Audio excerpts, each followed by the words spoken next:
नमस्कार दोस्तों, जैसा कि आपको पता है इस समय Uttar Pradesh police constable, radio operators और एसएससी जीडी का पेपर हाल ही में लगा हुआ है। तो हम उससे संबंधित कुछ प्रतिदिन मैथ्स के कुछ क्वेश्चन सॉल्व करते हैं। तो ऐसा ही आज सेट हमारे पास आज भी है। तो चलिए क्वेश्चन से स्टार्ट करते हैं। ये सारे पहले मैं आपको बता देना चाहता हूँ, ये सारे क्वेश्चंस जो हम प्रैक्टिस करेंगे सारे के सारे बेहतरीन एक से एक क्वेश्चंस हैं और ये वही क्वेश्चंस हैं जो पूछे जाते हैं। तो पहला क्वेश्चन हमारे पास में दे रखा है। क्वेश्चन नंबर 1 में हमारे पास दे रखा है कि 0.18, ठीक है। क्वेश्चन दे रखा है 0.18, 0.23, 0.37। ये ऊपर जो लगा है ये बार है। ये क्या, ये बार है, ठीक है। इनका मान निकालना है। एक्चुअल में इस बार का मतलब क्या होता है 0.18। एक्चुअल इसे कराने से पहले मैं आपको कुछ समझाना चाहता हूँ। अगर कहीं वैल्यू लिखी है 0.24, ठीक है, तो इसका मतलब क्या हुआ, और ऊपर बार लगा हुआ, यानी ये लास्ट दो डिजिट पे बार लगा है। तो इन दो डिजिट्स पे बार लगाने का मतलब ये होता है कि 24 है, तो 24 के नीचे हम कितना लिखेंगे 99। समझ में आया। अगर यहाँ 3 डिजिट्स के आफ्टर बार लगा हो तो 999 करेंगे। इस तरह से वैल्यू को हम कर पाएंगे, ठीक है। तो चलो वापस चलते हैं। तो मैंने कहा 0.18 है, तो 0.18 के लिए हम वैल्यू कैसे लिखेंगे। तो 0.18 के लिए जो हम वैल्यू लिखेंगे तो 0.18 अपॉन, यहाँ से ध्यान से समझिए, अगर हम इस डेसिमल को हटा देते हैं तो नीचे बचते हैं 2 टाइम्स 0 जो कि 00 यानी 100, जो कि नहीं होना चाहिए। ऐसा नहीं करना है। तो करना फिर क्या है, करना यही है जो मैंने जस्ट अभी आपको बताया। मैंने कहा कि 0.18 है तो इसको 18/99 लिख लो, कोई डाउट नहीं। प्लस लगाए, प्लस लगाएं। उसी तरह से 0.23 क्या हो जाएगा 23/99 हो जाएगा। उसी तरह 37 क्या हो जाए 0.37 क्या हो जाएगा, तो 37/99, 99, ठीक है, 99। आई होप यहाँ तक आपको समझ में आया होगा और इसको हमने कैसे कन्वर्ट किया ये भी समझ में आया होगा। एक चीज़ समझनी वहाँ पर ये है कि देखो, अगर बेटा डिनोमिनेटर्स इनका सभी का इक्वल है, डिनोमिनेटर्स यानी कि ये जो हर होते हैं, और अंश यानी न्यूमिनेटर जो होता है, अगर डिनोमिनेटर्स इक्वल है 99, 99, 99, अगर ये इक्वल है तो इसका मतलब है इनको इक्वल करने की ज़रूरत नहीं है। ऊपर के नंबर्स का सम करो। ऊपर के नंबर्स का सम कैसे, हम 7 में 3 ऐड करेंगे, ऐड करेंगे तो आएगा 8 लास्ट में, ठीक है, 8 आएगा। फिर उसके बाद में हम 3+2, 3 इसमें हम 2 ऐड करेंगे 5, 5+1 6, और 6+1 जो कैरी बचा था वो आएगा 7, मतलब 78/99। देखो यहाँ से हम दो चीज़ों को सीखेंगे, अभी आंसर नहीं है, रुकिए। यहाँ से हम दो चीज़ों को सीखेंगे। ये तो आपने समझ लिया, एक दूसरी चीज़ है वो आपको समझना बेहतर बहुत ही ज़रूरी है। अगर इस वैल्यू को हमें कन्वर्ट करके, जैसे एक वैल्यू लिखी है 25/99 लिखी है, इस वैल्यू को कन्वर्ट करके सेम वैल्यू बनाना है, तो क्या करेंगे हम 0.25 के ऊपर हम बार लगा देंगे। बिल्कुल यही करेंगे यहाँ पे भी। तो समझो क्या करेंगे, तो 78/99 को हम क्या लिखेंगे, क्या, क्योंकि अगर फ्रैक्शनल फॉर्म में आंसर होता तो हम कर सकते थे, जो कि कहीं भी नहीं है। फ्रैक्शनल फॉर्म में आंसर कहीं भी नहीं है। करेंगे क्या, तो 78/99 मतलब हम देखेंगे तो 0.78 इसके ऊपर बार लगा देंगे और हमारा यही आंसर हो जाएगा। तो 0.78 मतलब 0.78 हमारा बिल्कुल राइट आंसर है। और कहाँ है 0.78, option number A. Option A हमारा बिल्कुल परफेक्ट आंसर हो जाएगा। उम्मीद है समझ में आया होगा। चलते हैं नेक्स्ट क्वेश्चन की तरफ। क्वेश्चन दिया है कि 12% वार्षिक ब्याज दर से 5 वर्षों में 4,520 की राशि कितनी हो जाएगी। यानी 12% वार्षिक ब्याज दर से 5 वर्षों में रेट हमको दिया है 5%। रेट कितना, सॉरी, रेट हमको दिया है 12%। 12% रेट है, और जो टाइम दिया है वो दिया 5 ईयर्स का, और अमाउंट दे रखा है, ये कितनी राशि हो जाएगी 4520 की कितनी राशि, यानी प्रिंसिपल दे रखा है। तो इस केसेस में हमें दे क्या क्या रखा है, प्रिंसिपल दे रखा क्या, हाँ, प्रिंसिपल इक्वल्स टू कितना है 4,520 रुपये, ठीक है। प्रिंसिपल मतलब क्या होता है, मूलधन। आपको समझना होगा प्रिंसिपल का मतलब होता है मूलधन। एक्चुअल में इसे करने से पहले हम बैक चलेंगे एक फॉर्मूले की तरफ। फॉर्मूला क्या है, फॉर्मूला की अगर मैं बात करता हूँ, मैंने कहा अगर आपको इंटरेस्ट निकालना है, जो कि सिंपल ही रहता है, अगर सिंपल इंटरेस्ट यानी कि साधारण ब्याज, इसका मतलब क्या होता है, ये होता है साधारण ब्याज, ठीक है। साधारण ब्याज अगर निकालना है आपको, तो इस साधारण ब्याज को निकालने का एक फॉर्मूला होता है, क्या, प्रिंसिपल इनटू, यानी प्रिंसिपल यानी हमारा जो मूलधन होता है, चलिए इसे हिंदी में लिख देता हूँ, हिंदी में लिख देता हूँ इसे, ठीक है। तो मूलधन, ठीक है, गुणे दर, गुणे समय, ठीक है, समय, और इसके अपॉन में हम कितना कर देंगे, अपॉन 100, 100, ठीक है। तो फॉर्मूला ये होता है, इससे मूलधन यानी कि जो प्रिंसिपल होता है, प्रिंसिपल का मतलब क्या होता है, प्रिंसिपल एक वो वैल्यू होती है जो हम वैल्यू कहीं ना कहीं इन्वेस्ट करते हैं। जैसे मान लो हम बैंक में आज 10,000 रुपीज़ इन्वेस्ट कर रहे हैं, तो इसका मतलब ये 10,000 रुपीज़ हमने इन्वेस्ट किया और बैंक हमको इस पर देगी इंटरेस्ट। हमने डिपॉजिट किया, बैंक 5% का अगर इंटरेस्ट देती है तो 10 बचे 50, यानी कि हमको इंटरेस्ट मिल जाएगा इस पर। तो इसका अगर 5% देखा जाए, ठीक है, तो ये 2 जीरो चले जाएंगे तो 500 कितना निकल के आएगा, 500। तो अब अमाउंट जो आपको मिलेगा वो मिलेगा 10,500। ये आपका अमाउंट हो गया, समझ में आया ना, ये आपका अमाउंट 10,500 आपका अमाउंट हो जाता है। ठीक है, बैक चलते हैं।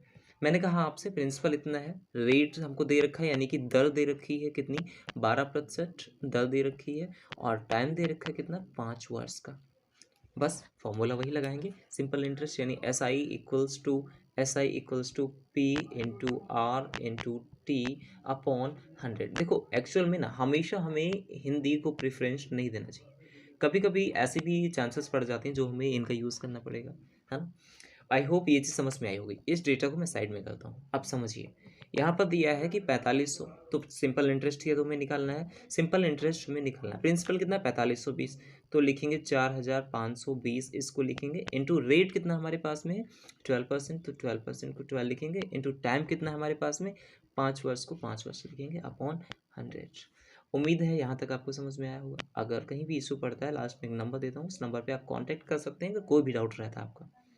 कुछ वैल्यू है जो कि एलिमिनेट हो जाएगी, जैसे इस जीरो से ये वाला जीरो खत्म हो गया, है ना। अब देखेंगे 5 की टेबल से 5 एकम 5 और 2 टाइम में 5 दूना 10, ये खत्म हो गया। ठीक है, उम्मीद है यहाँ तक समझ में आया होगा। 2 से अगर काटेंगे तो एकम 2, 2 छंग 12, 2 छंग 12, यानी कि 442 गुणे 6 जब करेंगे तो 6 दूना 12 का 2 हासिल लगता है 1। ठीक है, 6 पंचे 30, 1 31 का 1 हासिल लगेगा कितना हमारे पास 3, और 6 चौक 24, 24 प्लस 3 हम करेंगे 24, 25, 26 एंड 27, यानी कि 2712। एक्चुअल में पूछा गया राज्य कितनी हो जाएगी, यानी हमसे पूछा गया amount, amount equals to what, amount पूछा गया है। तो राशि कितनी हो जाएगी, थी कितनी 4520 रुपया, और अब कितनी हो रही उसमें जुड़ जाएगी कितनी 4712, 4712। ये क्यों जुड़ेगी, इसका रीज़न क्या है, जुड़ने का रीज़न यही जो हमारे पास 2712 निकल के आया ना, 2712, ये तो सिर्फ और सिर्फ ब्याज है, ये सिर्फ और सिर्फ ब्याज है। इसमें हम अपनी इन्वेस्टेड अमाउंट यानी कि प्रिंसिपल को ऐड करेंगे तो हम मूलधन बता पाएंगे, सॉरी, तो इसका मिश्रधन यानी अमाउंट बता पाएंगे। तो जब हम इसमें इसको ऐड करेंगे, लास्ट में कितना आ रहा है 2, तो लास्ट में 2 किस में है, 2 इसमें है, 2 इसमें है एंड 2 इसमें है। चलो इसे सॉल्व ही कर देते हैं। तो लास्ट में आता है 2 हमारे पास, तो 2 लिखेंगे, जस्ट 1 मिनट।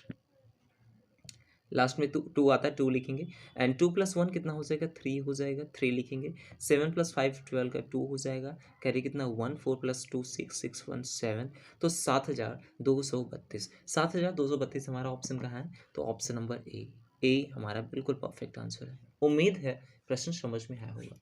अब नेक्स्ट क्वेश्चन देखते हैं हमारे पास में क्या है। प्रश्न में दिया हुआ हमारे पास में एक रेलगाड़ी 390 मीटर लंबे एक प्लेटफॉर्म, ठीक है, एक रेलगाड़ी है 300 मीटर लंबे एक प्लेटफॉर्म तथा प्लेटफॉर्म पर खड़े लैंप पोस्ट को पार करने में, ठीक है, क्रमशः 28 सेकंड और 60 सेकंड, 28 सेकंड का जो टाइम लेती है, ठीक है। 390 मीटर जो है ये लंबा प्लेटफॉर्म है तथा प्लेटफॉर्म पर खड़ा, यहाँ पर खड़े लैंप है, लैंप पोस्ट है, ठीक है, उसको पार करने में अलग अलग टाइम है इनका। देखो पूछा गया रेलगाड़ी की लंबाई, रेलगाड़ी की लंबाई कैसे निकालेंगे। माना कि रेलगाड़ी की लंबाई L है, लंबाई को L मान सकते हैं, बिल्कुल मान सकते हैं। अब कहा गया है कि रेलगाड़ी की लंबाई हमें निकालें, तो सबसे पहले समझो 390 मीटर जो है ना, तो 390 मीटर को 390 लिखो, ठीक है। और ये कितना समय में कर रही है, कितना समय में कर रही है 28 सेकंड में कर रही है। एक्चुअल में मैं यहाँ पे प्लस में करूँगा कितना L, रीज़न क्या है मैं बताता हूँ अभी आपको, थोड़ा सा वेट करिए।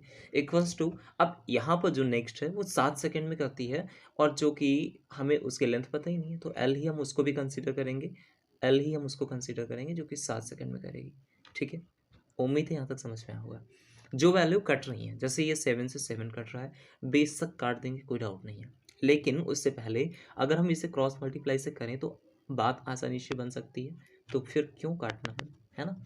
अब हम इसको क्रॉस मल्टीप्लाई करेंगे, इससे मल्टीप्लाई करेंगे और इस वाले वैल्यू को इससे मल्टीप्लाई करेंगे, तो हम क्या देखेंगे 28 इंटू एल इक्वल्स टू क्या देखेंगे 390, ठीक है, गुणे 7 प्लस 7L।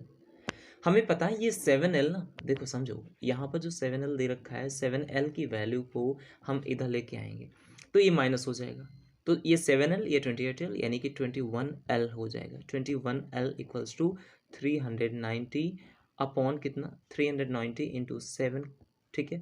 तो जब हम L की वैल्यू को निकालेंगे तो L इज इक्वल्स टू हम देखेंगे कुछ वैल्यू कट रही है, तो हाँ बिल्कुल कट रही है। कौन कौन सी, ये 7 से 7 एकम 7 और 7 × 21, 3 एकम 3, 3 × 9 और 0, तो L इक्वल्स टू 130। तो L की वैल्यू जो हमारे पास निकल के आई है ना, वो कितने निकल के आई है 130, जो कि 130 हमारी लेंथ है। पूछा गया था रेलगाड़ी की लंबाई मीटर में, हमें वैल्यू को चेंज करने की जरूरत नहीं क्योंकि ऑलरेडी मीटर में दे रखी है ना। तो 130 यानी option number B for Baahubali हमारा करेक्ट आंसर हो जाएगा। उम्मीद है आपको ये प्रश्न समझ में आया होगा। अब नेक्स्ट प्रश्न देखते हैं क्या है। नेक्स्ट प्रश्न हमारे पास दिया हुआ है, यदि 27 लोग एक दिन में 8 घंटे काम करते हुए 12 दिनों में एक काम को पूरा कर सकते हैं, तो 18 लोग एक दिन में 9 घंटे काम करके उसी काम को कितने दिनों में पूरा करेंगे। एक्चुअल में इसे करने से पहले मैं आपको थोड़ा सा डिटेल देना चाहूँगा, और वो डिटेल में ये है कि जब भी कभी भी मैन डे और आर वाली बात आ जाए, जैसे मैं कहता हूँ कि कहीं भी 20 मैन है, ठीक है, 20 मैन है, किसी काम को वो जो टाइम ले रहे हैं वो 15 दिनों में कर रहे हैं। 20 आदमी किसी काम को 15 दिनों में कर रहे हैं। वहीं पर मैंने कहा कि जो है अब मैन नहीं है कि 20 वुमेन है, ठीक है, उसी सेम काम को कितने दिनों में करूँगी, तो D2 हमें निकालना होगा। इस केस में भी क्या करेंगे, man into day equals to man 2। यहाँ पर मैन नहीं है क्योंकि यहाँ पर वुमेन है, तो वुमेन को हम वुमेन लिखेंगे, ठीक है, क्योंकि यहाँ पर वैल्यू दे रखी है हमारे पास में है। जस्ट 1 मिनट, वैल्यू हमारे पास दे रखी है, कितनी दे रखी है वुमेन की, तो 20 वुमेन यानी कि 20, जस्ट 1 मिनट, अभी हम वैल्यू को पुट नहीं करेंगे, वुमेन इंटू D2। ये D1 एंड D2 है, this is D1 and this is W1 and this is M1। समझो यहाँ पे इसे हम इसी वैल्यू से रख के सॉल्व कर सकते हैं। मैन कितने हैं 20 हैं, ठीक है, डे कितना है 15 दिन लगते हैं हमें। अब W1 कितना है 20 है, डे कितना लगता है उनको पता ही नहीं, तो डे को डे ही D2 लिख देंगे। जो वैल्यू कट जाए उनको काट दो, जैसे इस 20 से हमें दिखाई दे रहा है, इस 20 से ये वाला 20 खत्म, तो D2 इक्वल्स टू कितना है 15, यानी 15 दिन और लगेंगे, तो लो 15 दिन इक्वल हो गए। अब समझिए ये मैन डे और आर वाला जो वर्क फॉर्मूला है, कॉन्सेप्ट, आई होप समझ में आया होगा। तो करते हैं इस वाले प्रश्न को, यहाँ पर दे रखा सेम, अब इसे आप करिएगा, कोशिश करिए, चलिए साथ साथ करते हैं। एक यदि 27 लोग एक दिन में 8 घंटे काम करते हुए 12 दिनों में, यानी कि हमारे पास 27 लोग, M1 दिया हुआ है, M1 मैन 1 कितना दिया हुआ है 27, ठीक है, एक दिन में 8 घंटे काम करते हुए, यानी कि इनका टाइम दे रखा है एट आर, ठीक है, एट आर दे रखा है, और 12 दिनों में करते हैं, 12 डेज में करते हैं। वहीं एक और दे रखा है कि 18 मैन है, ठीक है, 9 आर लगते हैं उनको, और पूछ रहा है कि कितने डे लगेंगे, तो D2 निकालना है। M1 D1 H1 is equals to M2 D2 H2, उस फॉर्मूले से हम इसे सॉल्व कर देंगे। तो M1 into D1 into H1 equals to M2 into D2 into H2। तो हमने क्या देखा कि जो मैन 1 है, मैन 1 कितना है 27, तो 27 को 27 लिखेंगे, इंटू H1 कितना है, यानी आर हमारे पास कितना दे रखा है 8 दे रखा है, 8 दे रखा, हमने इसको पुट किया, इंटू H1 कितना है, सॉरी D कितना है 12। हम इन वैल्यू को कहीं भी लिख सकते हैं, कोई इससे मतलब नहीं होने वाला है। इक्वल्स टू M2 कितना है 18, ठीक है, D2 कितना है हमारे पास आ दिया है 9R, और D2 हमें निकालना है, D2 निकालना है। तो करेंगे क्या, कुछ वैल्यू जो कट रही है उन्हें काट दो। जैसे हम देखेंगे यहाँ पे कि 9 से वैल्यू कट रही है, 9 × 27, ठीक है, 9 × 27 एंड 9 2 18, और ठीक है, उम्मीद है समझ में आया होगा। अब देखो यहाँ पर 3 से वैल्यू कट रही है, 3 × 9, ये कट जाएगी, 3 एकम 3, 3 चौके 12, और 2 दूने 4, तो 8 दूने 16, कितना निकल गया D2 इज इक्वल्स टू, जो D2 की वैल्यू निकल के आई D2 इज इक्वल टू 16, तो 16 हमारा क्या हो जाएगा परम सत्य आंसर, यानी कि 16 days, option number C, option C हमारा बिल्कुल राइट आंसर हो जाएगा। उम्मीद है समझ में आया होगा। नेक्स्ट हमारे पास क्या दे रखा है, नेक्स्ट दे रखा है एक पहिए का व्यास 42 सेंटीमीटर। देखो ये प्रश्न बहुत ज़रूरी है, यानी रेडियस दे रखा है, सॉरी व्यास दे रखा है, यानी उसका डायमीटर दे रखा है कितना है 42 सेंटीमीटर। पहिया 12 चक्कर में कितनी दूरी तय करेगा। देखो ये प्रश्न आते हैं, है ना, जैसे मैंने आपसे बताया है, तो ये प्रश्न आते हैं।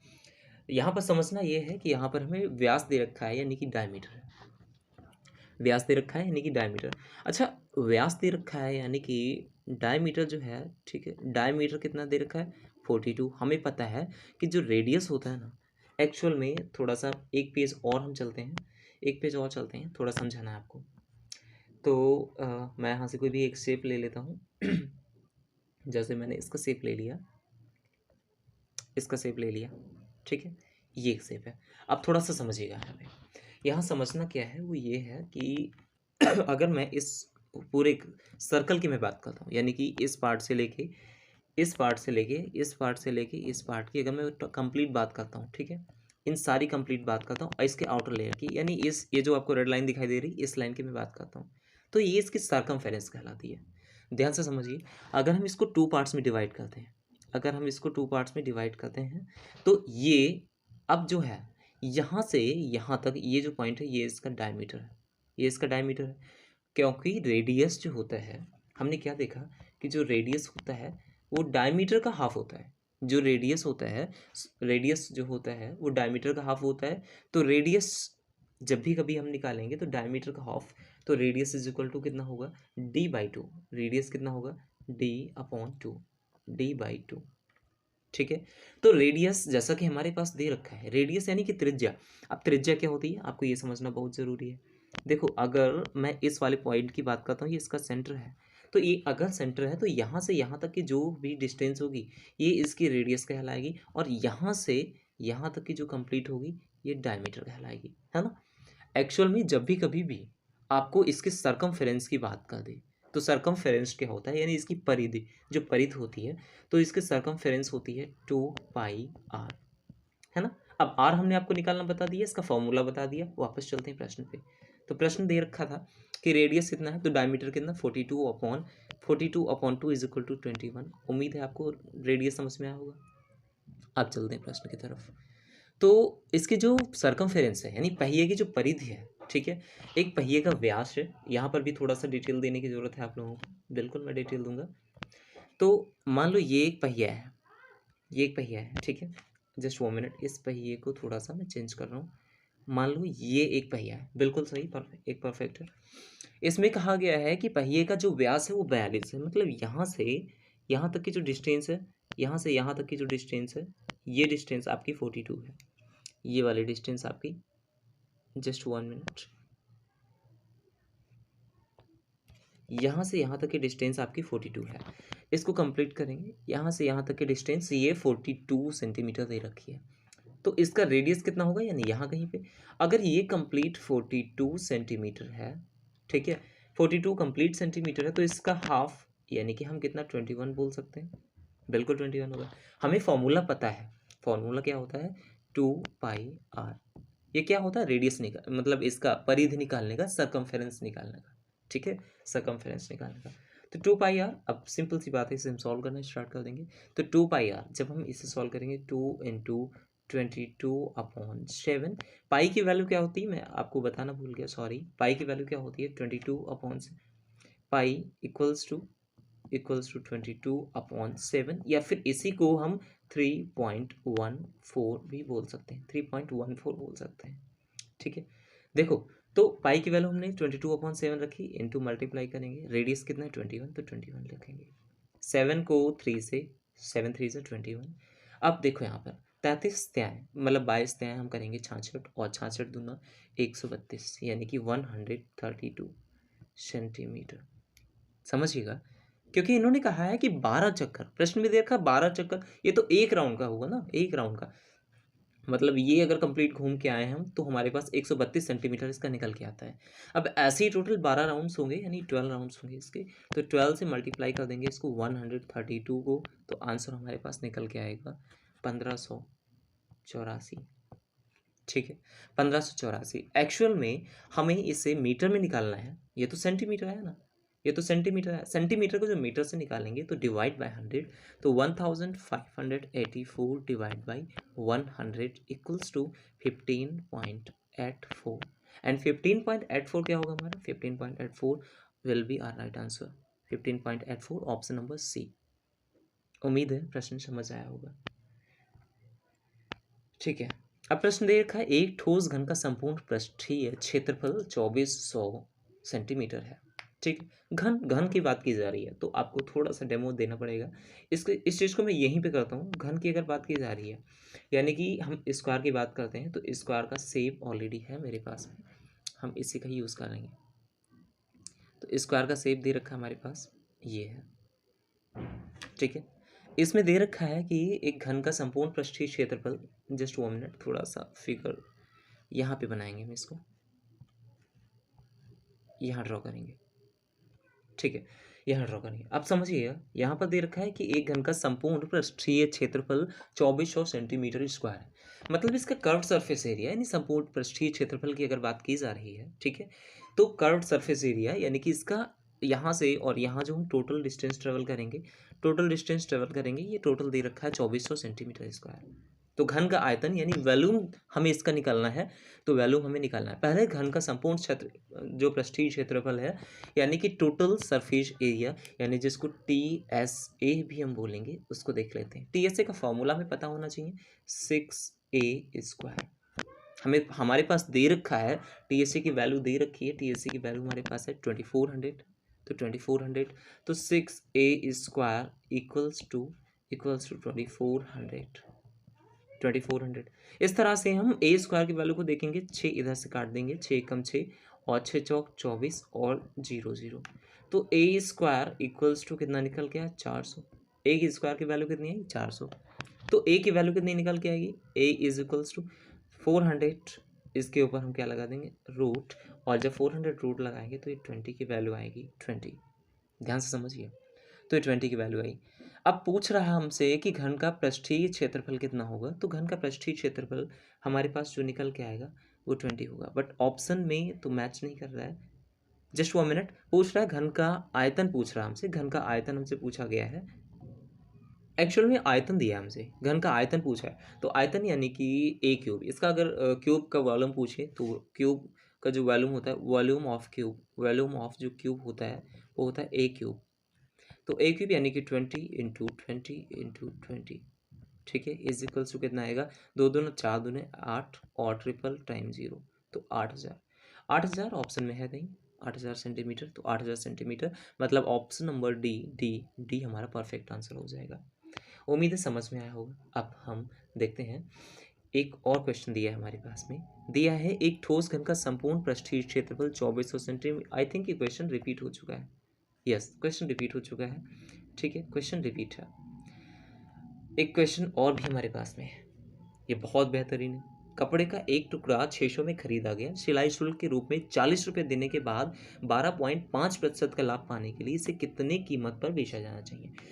समझिएगा, क्वेश्चन में दे रखा है कि एक जो है कपड़ा है, ठीक है, कपड़ा का टुकड़ा 600 रुपये में खरीदा गया, 40 रुपये उस पर दिया गया, तो उसकी CP कितनी हुई, CP कितनी, 640। समझ में आया ना, 640। और कह रहा है कि वो 12.5% का लाभ पाना चाहता है, तो 12.5% का मतलब 12 सही 1/2% का लाभ पाना चाहता है। या फिर तो आप इसी चीज़ को कैसे लिखोगे, मैं बताता हूँ आपको। आप इसी चीज़ को लिखो कि 640 रुपये, तो इसका CP हो गया 640 का 125, ठीक है, 125 क्यों, मैं बताता हूँ अभी, अपॉन 0, ये क्यों 10, डेसिमल हटाया और जो परसेंटेज लगाया उसके लिए 2 0 और। अब जब हम इसे सॉल्व करेंगे तो 1 0 से 1 0 काटा है, ठीक है, जस्ट 1 मिनट, 1 0 से 1 0 को काटते हैं, बचेगा क्या, 25 चौके 100 और 25 पंचे 125, तो 4 एकम 4, ठीक है, 4 एकम 4 और बचेगा 4 छंग 24, तो 16 को हम जब 5 से मल्टीप्लाई करेंगे, ठीक है, 16 को जब हम 5 से मल्टीप्लाई करेंगे तो निकल के आएगा 80। कितना निकल के आएगा, 80। तो इसे कितने रुपए में बेचा जाना चाहिए, इसे बेचा जाना, खरीदा इतने में था, खरीदा उसने इतने में था तो इसे बेचा कितने ज़्यादा में चाहिए, तो 640 में जब हम 80 ऐड कर देंगे तो 0 8 4 12 को 2 6 1 7 यानी 720 रुपये में इसको बेचा जाना चाहिए, जिससे उससे 12.5% का प्रॉफिट हो जाएगा। तो 720 अमाउंट कितना होगा, 720 रुपये। आई होप ये सारे के सारे वो प्रश्न हैं जो कि इम्पोर्टेंट हैं और कहीं ना कहीं पेपर में पूछे गए हैं। तो जैसा कि मैंने आपको बताया कि बस आप मेरे साथ इस सीरीज़ में कंटिन्यू जुड़े रहिएगा और हम इसमें वो सारे के सारे क्वेश्चंस को करवाते हैं जो कि एक इम्पॉर्टेंट रोल प्ले करते हैं। ठीक है, बाकी जुड़ते रहिए हमारे साथ में और इसे ज़्यादा से ज़्यादा शेयर करिए, जिससे कि हम अपनी चीज़ों को, अपने इम्पॉर्टेंट क्वेश्चंस को अधिक से अधिक लोगों को पहुंचा सकें। साथ ही साथ अगर आप इस चैनल पे न्यू हैं तो इसे सब्सक्राइब कर लें। ठीक है, इसे सब्सक्राइब कर लें, सब्सक्राइब करना ना भूलें। अगर आपका कोई भी क्वेरीज होती हैं, कोई भी डाउट होता है तो आप क्वेश्चन से रिगार्डिंग आप मुझे इस नंबर पर व्हाट्सअप कर सकते हैं 6393884647। बाकी मैं हमेशा आपकी सेवा के लिए रहूँगा। धन्यवाद।